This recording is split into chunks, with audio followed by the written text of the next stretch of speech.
President Museveni yawangula mwekubireko mu ngalo mwakola omulimu omulungi. President Mutuuze waffe is a president of Kisozi era twali tesobola muswaza era ne ku luno tewali muswaza tunywereze ddala. Abakolera ebitongole engineer, I don't know whether you're the only one, but those representing those coming from government, even if you stand alone, it's okay. Thank you very much for coming. Engineer is a friend of the home, and he's seen me through with the water projects, and I always run to the ministry for his help.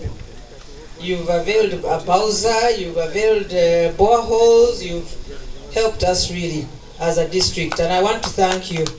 Ova Gomba na yo lumirwa Gomba. Madam Speaker, thank you so very much. Thank you so much. I'm so grateful that you were able to come today to see it's a means of accountability on one hand. You trusted us and gave us 30 million Uganda shillings 2 years ago because we had cried out to you about us having one room with one bed where the women give birth. It was painful to you and you agreed to come as a guest of honor.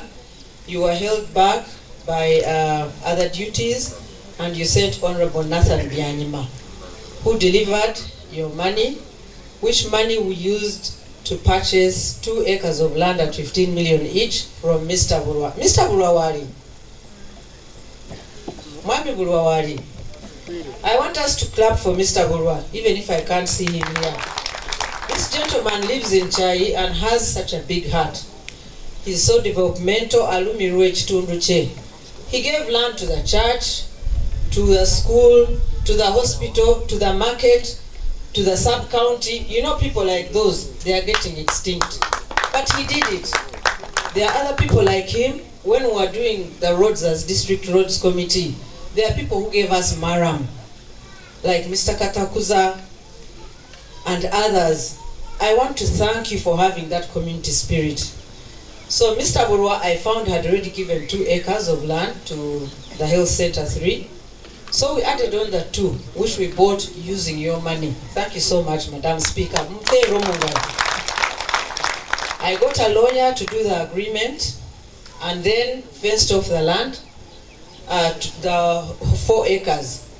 I got a title for the land which we had bought from you, from your money, and it is existent.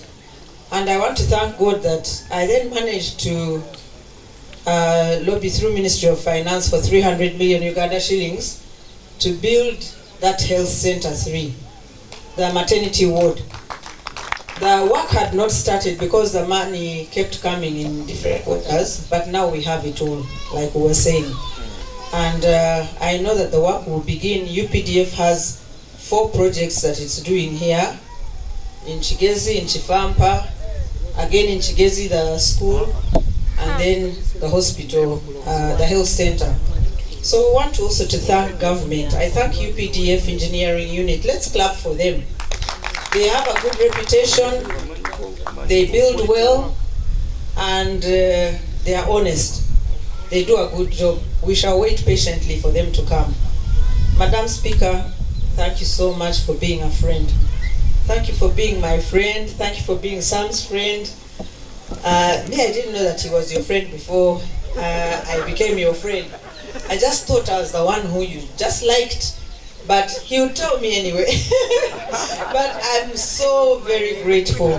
Thank you so much. It is nice to have a boss who likes you and who you can work with. Thank you very much. You're such a blessing to us, and especially to the women in Parliament. Thank you very much. And I thank you for trusting me.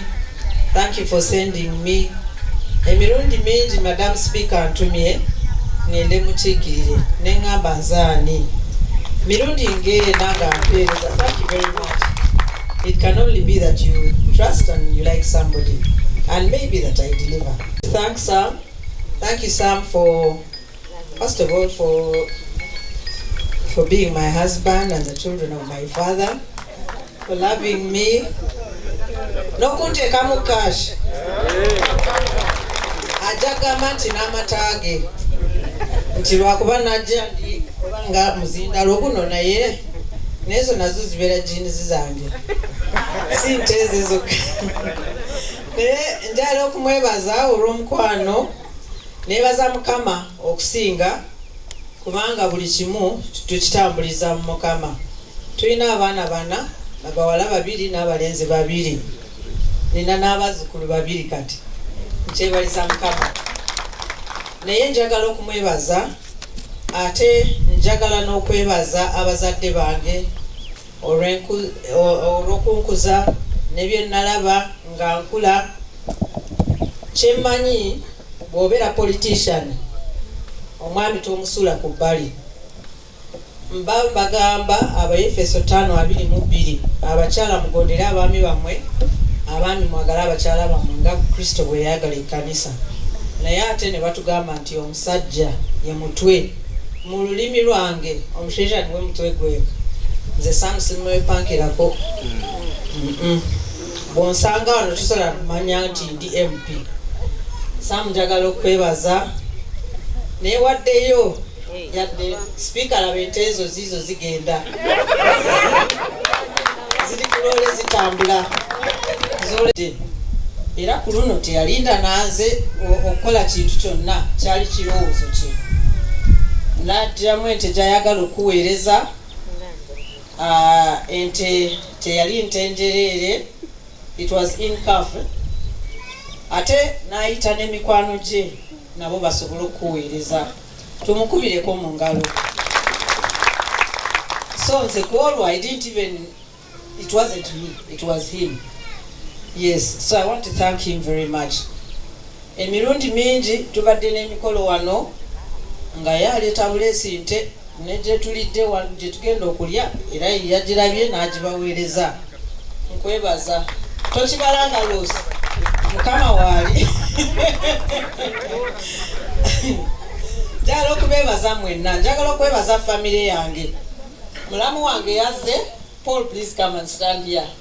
Ono omupoliisi akolera ku airport, mukulu ku airport, mukyala we Samali Wuli Mabega. Samali, come please. Samali last born waffe mu baana ba taata wange mu family yaffe. Ono bamuyita Paul Kakamba afande ne Samali be bana abasobodde okutambula okuva e Kampala okujja okulaba Madam Speaker. Please say hi. Bali abalala tebasobodde kujja olw'emirimu naye nga mbeebaza. Kyenjagala okwogera kiri nti politics tuzikole naye ne family esigale ng'etusupportinga. Tosobola kuva ku family yo kubanga family oba oyina oba toyina family tekuvaako okujjako nga sitaani yakola ki yagizanyiramu. Kati n'olwekyo nze neebaza nnyo era neebaliza ddala.